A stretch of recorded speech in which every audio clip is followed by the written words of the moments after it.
since I can remember, I knew I was just a replacement for my dead sister. The day before I started elementary school, my parents took me to buy a backpack. My mom smiled warmly and asked me, Sienna, which one do you want? The blue one or the red one? I pointed at the blue one. Instantly, smiling, her vanished. She grabbed my shoulders, her grip painfully tight, and screamed hysterically in my face. Why didn't you choose red? Gemma only ever chose red. Seeing my mom having another episode, my dad slapped me hard across the face. My nose bled. The blood was red, too. From that day on, I only ever chose red things. I only dared to want what Gemma would have liked. Once, while playing with my classmates, some Play-Doh got stuck in my hair. The teacher kindly helped me cut the tangled pieces out. But when my mom came to pick me up, she lost her mind. Gemma had long hair. You are not my daughter. She kicked me out of the car. I ran after it, crying, chasing the car for half an hour before I finally made it home. To avoid triggering my mom, I started mimicking Gemma in every single way. This lasted until the college application season. I scored a perfect 1600 on my SATs and got accepted into Harvard. But my mom demanded that I enroll in the local community college down the street instead. Gemma was accepted into this college before she died.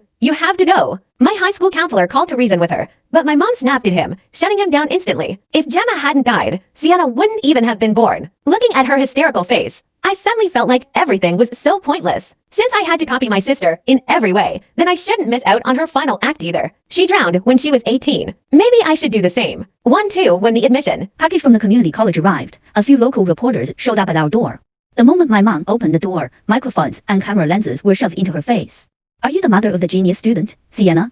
Was choosing a community college really Sienna's own decision? Don't you think it's unfair to sacrifice Sienna's future to make up for your late daughter's regrets?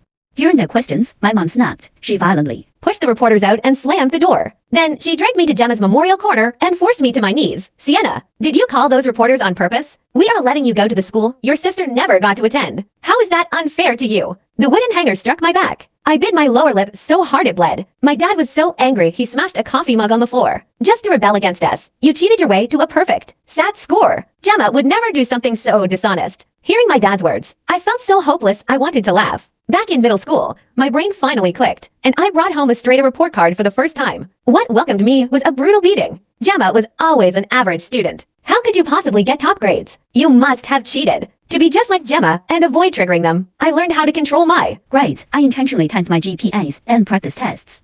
But on the final SAT, the most important turning point of my life, I chose to show my real strengths.